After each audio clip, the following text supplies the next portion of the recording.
भगवान शंकर ने बड़ी सुंदर बात कही। भगवान हमसे दूर नहीं है, बल्कि आप यूं कह लें कि इस संसार में अगर सबसे नजदीक कोई है, सबसे निकट कोई है, सबसे पास अगर कोई है, तो वो केवल और केवल परमात्मा ही है।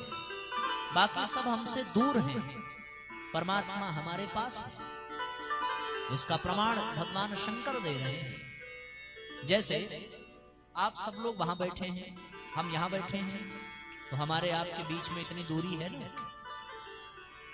मान लीजिए आपसे नजदीक यहां माता जी बैठी हैं, तो हमारे इनके बीच में भी इतनी दूरी है।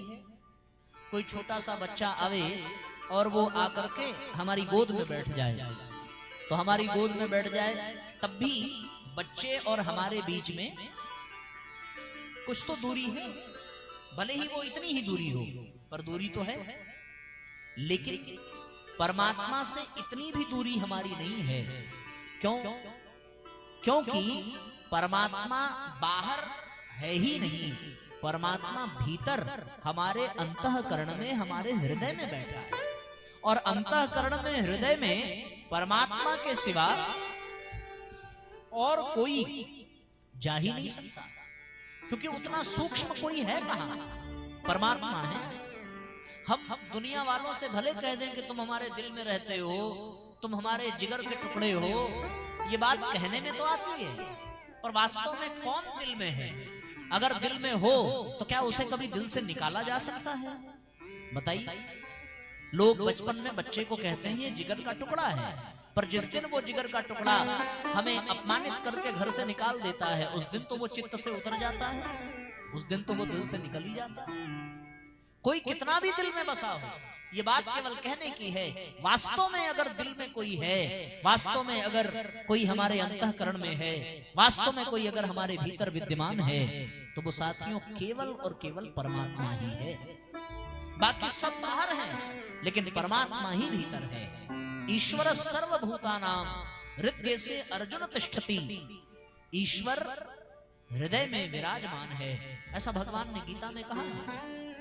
यद्यपि परमात्मा वासुदेवः सर्वम इति, परमात्मा सर्वत्र है, कण कण में विद्यमान है, पर वो सबसे निकट, सबसे पास हमारे हृदय में बैठा हुआ है। और उसके अपेक्षा कोई और पास में हो नहीं सकता। जब तक वो हृदय में है, तभी तक ये दिल धड़क रहा है, तभी तक ये सांसें चल रही हैं। जिस दिन वो हृदय से बाहर निकल जाए, वो चेतना, उस दिन हृदय का धड़कना बंद हो जाएगा, उस दिन सांसों का चलना बंद हो जाएगा, उस दिन इंद्रियां निष्क्रिय हो जाएंगी, उस दिन प्राण निकल जाएंगे और जीवन समाप्त हो जाएगा। ये जीवन ही इस बात का प्रमाण है कि हमारे हृदय में परमात्मा का वास है। ये हम मानते हो या न मानते हो, इससे भगवान को फर्क नहीं पड़ता।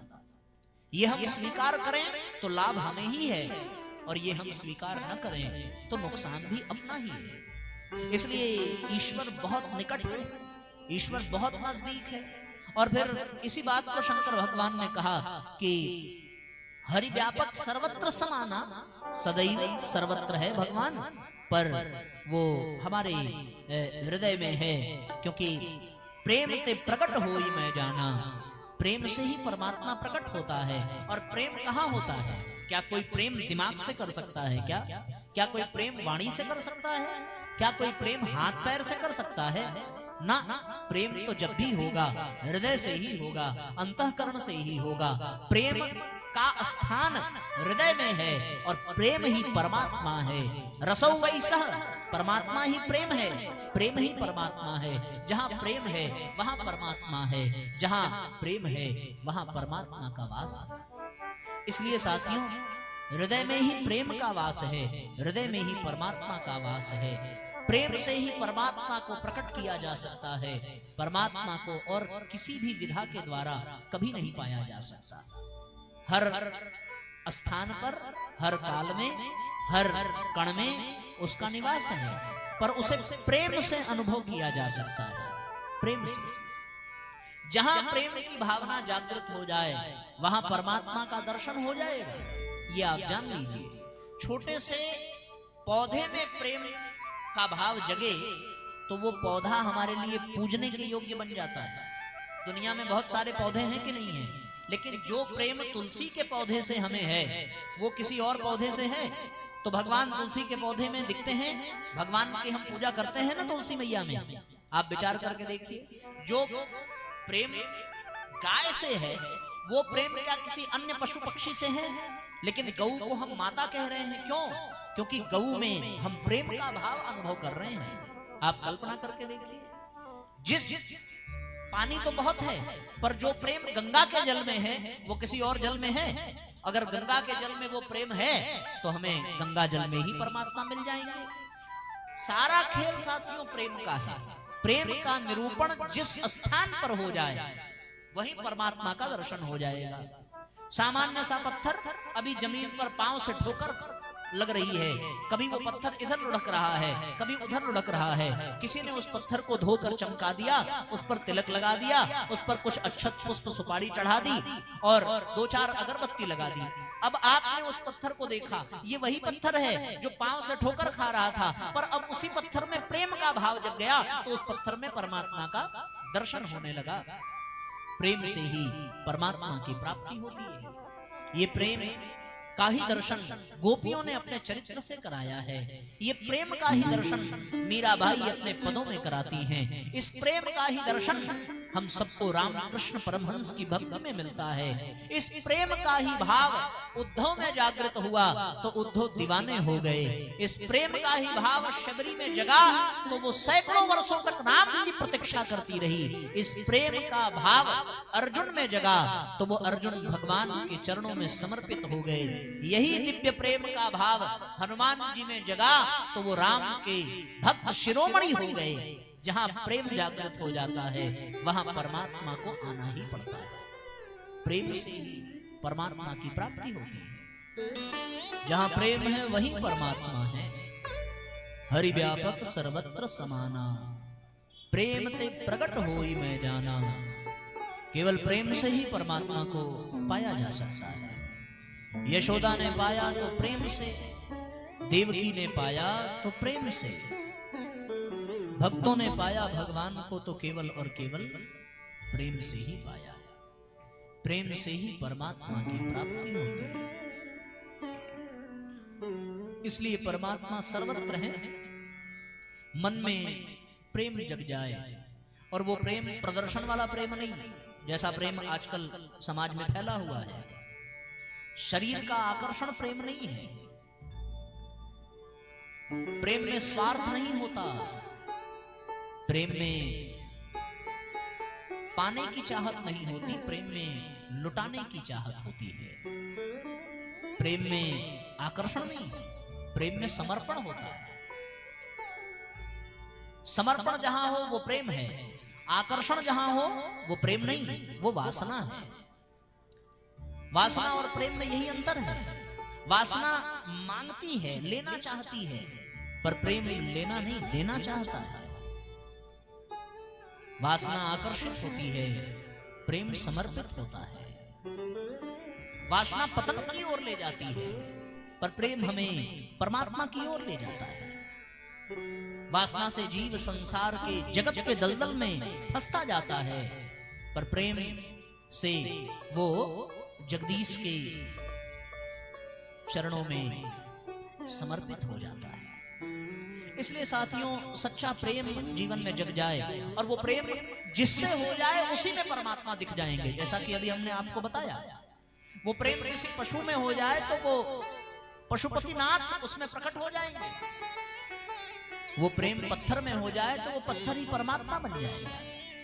वो प्रेम वृक्षों में हो जाए तो वो वृक्ष देवता, वो प्रेम नदियों में हो जाए तो वो नदियां माता, और वही प्रेम माता पिता में हो जाए तो साथियों माँ बाप फिर भगवान बन जाएंगे।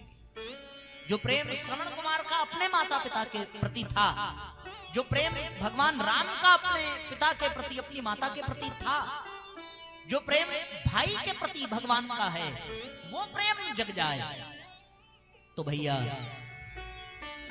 राम की प्राप्ति हो जाएगी, राम कृपा की प्राप्ति हो जाएगी। हम लोग इसी बात को समझ नहीं पाए। आज समाज में ऐसा लगता है कि कथा पंडाल में जन्मोत्सव करा दिया, टाफियां लुटा दी, प्रसाद लुटा दिए, तो इससे आपको उत्सव मिल जाएगा पर परमात्मा का अनुभव नहीं हो पाएगा। और हमारे शास्त्रों में तो ऐसी कोई चीजें लिखी नहीं है, फिर भी साथियों न जाने कहां से यह परंपरा प्रारंभ हो गई। अच्छा, हम आपसे एक प्रश्न पूछते हैं, आप सब जवाब देना, देंगे कि नहीं देंगे? है? पक्का ना? कौन कौन जवाब देगा? हाथ उठाओ जरा।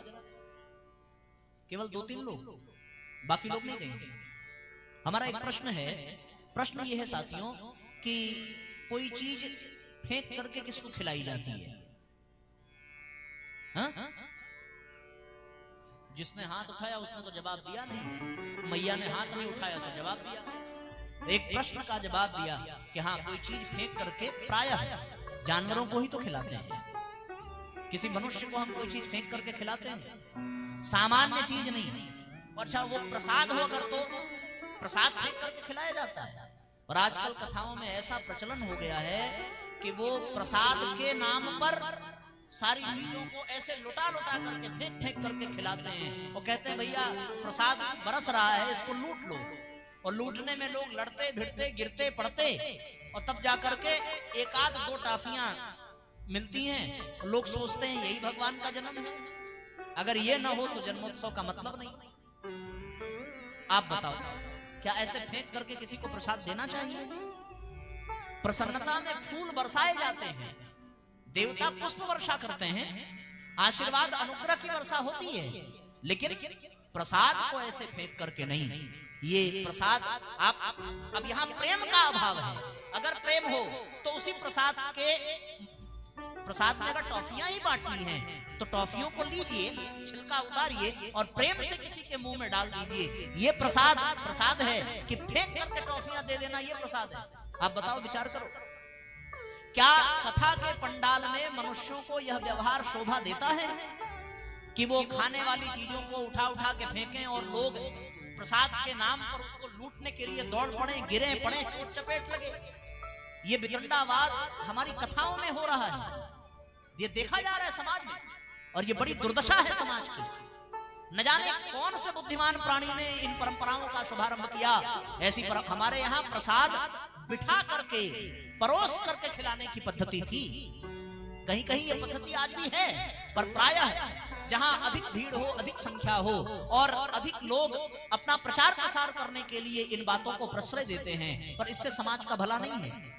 अगर प्रेम है तो आप अपने हाथ से खिलाइए, अपने हाथ से बांट करके दिखाइए, आप बैठ करके परोसिए, उसका एक अलग आनंद है। और ऐसे लूटपाट करना ये कथा के पंडाल में शोभा नहीं देता।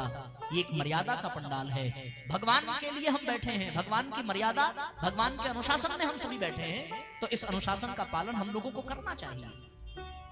आप किसी की भी कथा में रहिए, कोई भी कथा वक्ता आवे, कोई भी विषय पर कथा हो, कभी भी, आज कल परसों भविष्य में जब भी जहां ऐसा प्रचलन हो उसे रोकना चाहिए। समाज के जिम्मेदार लोगों को आगे आना चाहिए और आकर के इस पर चर्चा करनी चाहिए। ये आवश्यक नहीं है आप एक स्थान पर लेकर के प्रसाद की थाल खड़े हो जाइए और प्रेम पूर्वक सबके हाथ में दीजिए। लोग प्रेम पूर्वक प्रसाद पावें, एक दूसरे को खिलावें और फिर विदा हो। ये परंपरा शोभा देती है, ये परंपरा संस्कार का परिचय देती है।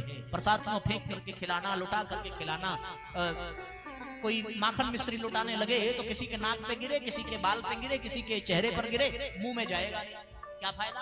आधा प्रसाद जमीन पे गिरे और फिर उस प्रसाद को उठा करके कौन खाएगा?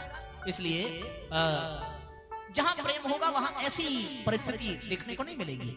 जहां प्रेम होगा वहां परमात्मा के भाव से सब भरे होंगे। वहां लूटने का नहीं, लुटाने का भाव होगा। तो लुटाने का मतलब फेंकने का नहीं, लुटाने का मतलब देने का, बांटने का। बांटने और फेंकने में अंतर है, ये जान लीजिए साथ।